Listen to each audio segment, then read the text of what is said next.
understand the product a little bit more these days. But sometimes, man, I mean, what I'm seeing is different than what I'm hearing. I like for them to mesh together. It's a unique thing, you know, your brain, your eyes, and things you see, your senses. But when you are seeing something on television and you're hearing something not totally unrelated, but not directly related to what you're seeing, right, somewhere along that process there will be a disconnect. And some of that, either the sight or the sound, will be discounted. And so that's kind of where you are. I think that a good story being told can be done, talk about holes, body parts, pain, all the things you go through, the passion, emotion, all that stuff. I think they pick the wrong spot, sometimes WWE does, to get in their $9.99 network thing.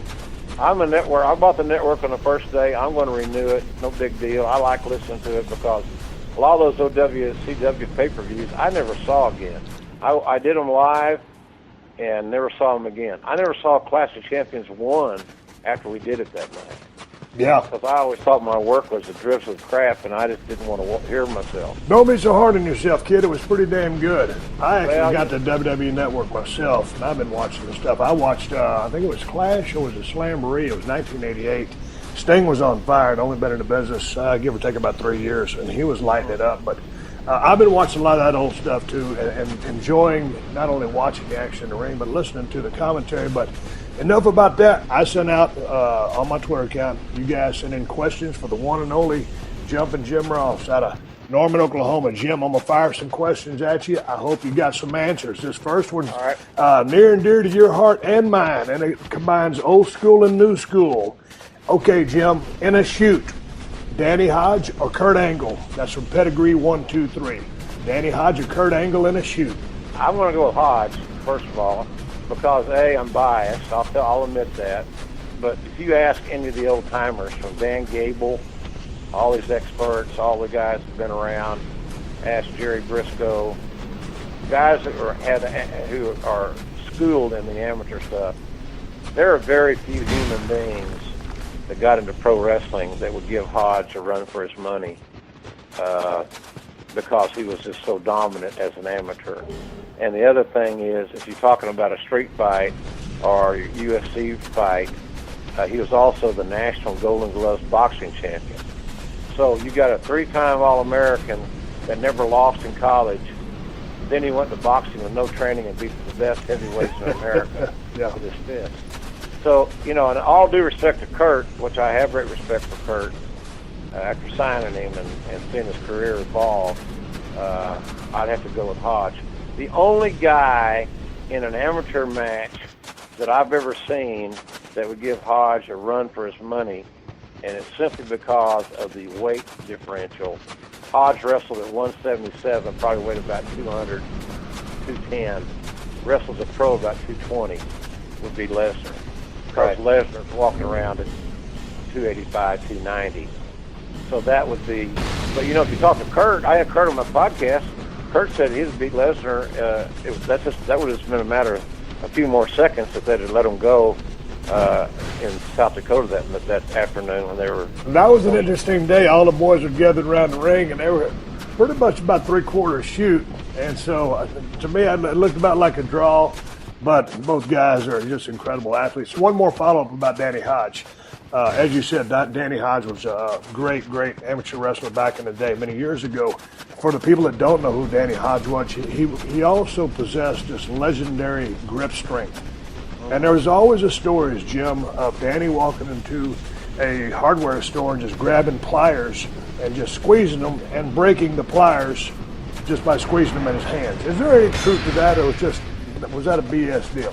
No, I can tell you from personal experience, back in the day when we ran spot shows, little benefit shows at the high school gym for the JCs, the Kiwanis, or what have you, I went into a hardware store because they had put up a poster, those window posters of the matches coming to town.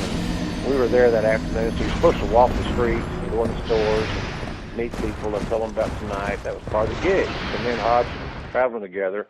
we went into a hardware store, some little town down in Arkansas, and this guy was a guy named Thomas, and he said, "Well, so you're Danny Hodge, are you?"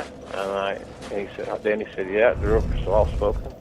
And he said, "I thought you'd be bigger." Well, that started off the conversation really good.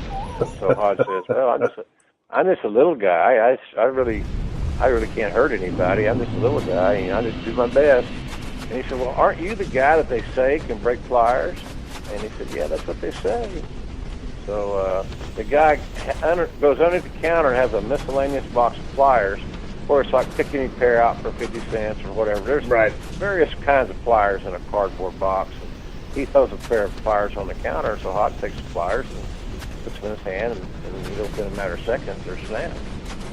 And that guy said, "Damn," said, "I must have been a faulty pair. Something wrong with that." So he threw out another pair. He broke that. He ends up, long story short, breaking about 10 pair of pliers. And the guy just pulls the box off the counter like it's gold. And and then he says, "Well, I guess I owe you an apology. I couldn't have believed it better see with my own eyes. So now I know what's coming next." So Hodge he's going to shake hands with Hodge. Oh, no. Yeah, so Hodge remembered the little guy line. So Hodge got 6'1". He wasn't at least 6'1". So Hodge took the guy's hand, and shook his hand. Then he took his other hand, his left hand, and put it, like you'll see a politician do sometimes, they'll put it on the guy's wrist. Yep. So Hodge now's got him by the wrist, and he's got him by the hand. And you never seen a guy change his complexion, going from almost regular color to white face. Didn't want to scream, didn't want to mess his pants. But Hodge finally did, it was like let go of him, and the guy was having a hard time speaking. It was the damnedest thing you ever saw in your life. And I refereed a lot of his matches. So he'd be selling, on the can was selling, he'd reach over and grab you by the ankle while he was selling. And it would feel like electricity going up your leg. And I was driving him. I said, "You son of a bitch, I don't ever do that again. Don't ever do that again." And he'd laugh, and send that little guy thing. "I'm just a little guy, Tiger. I didn't hurt you." And Danny Hodge. All right, Jim, we've got another question here coming from Dale Blank. Hey, now this guy's got a pet peeve of his. He says, "What do you think when a champion, usually the heel, enters the ring first, and then the babyface good guy comes out last? I know they do this because the crowd will pop more for the face, but I think it exposes the product as being scripted and cheapens the title champion. In boxing or UFC, the champion always comes out last. Why would a champion have to wait for his challenger to come to the ring?" What is your thoughts, Jim? This is from Dale Blank. Well, Dale, I agree with Dale. I believe the champion should come out second. I don't care what the dramatic effect. That's somebody overthinking presentation. Somebody's overproducing the show. In my view, the champion should come out second, and there should be an interpretation built of that champion coming out, whether it be pro or con. And if you're not smart enough to figure that out, and then it's all done because of the showbiz, that's somebody's theory on a showbiz presentation. Right. I say it's somebody's theory on overthinking a very simple process. The champion should always be introduced last. All right, I would have to agree with Jumpin' Jim Ross. White meat babyface out of Norman. Let's move on. We got Leroy over in New Zealand. Jim, I got a lot of people that listen to the show over in England and UK, Ireland, New Zealand, Australia. I know you do too. There's one for you, and this is I'm looking forward to hearing the answer to this one. There's this new phenomenon, actually it's not new, on the internet where people will take a clip of a game or a recent event or something like that and dub JR's voice doing commentary over it. Has JR ever seen these before, and what does he think of them? You know, Jim, all those clips, and all of a sudden, by God, that guy had a family, all that other stuff that you've seen on the internet. What do you think about that? Well, I have seen them because how can you miss them? They go. They're viral. They do, man. They're crazy. I get them tweeted to me or emailed to my website or whatever all the time, when I first saw them, I laughed my ass off because it was funny. They're still entertaining, and my only wish is that I wish there was some way that I could monetize those sound bites, but they're just for entertainment's sake. But you're flattered, you get flattered about it. People quoting my commentary, and I've had them do it right to my face, too close to my